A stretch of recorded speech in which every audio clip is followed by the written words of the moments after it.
Kamis, pemerintah Desa Payaangus membagikan bantuan langsung tunai tahap akhir serta membagikan masker ke seluruh masyarakat Desa Payaangus tanpa terkecuali.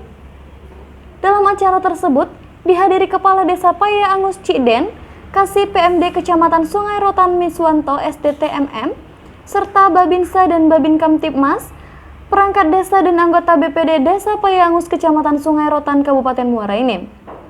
Dalam sambutannya, Kepala Desa Cikden mengatakan besar harapan agar masyarakat memanfaatkan bantuan sosial dari pemerintah, serta menerima masker dan memakainya jika keluar rumah, dan menjaga kebersihan serta jangan lupa sekarang sudah ada aturan dari pemerintah dan sudah disahkan.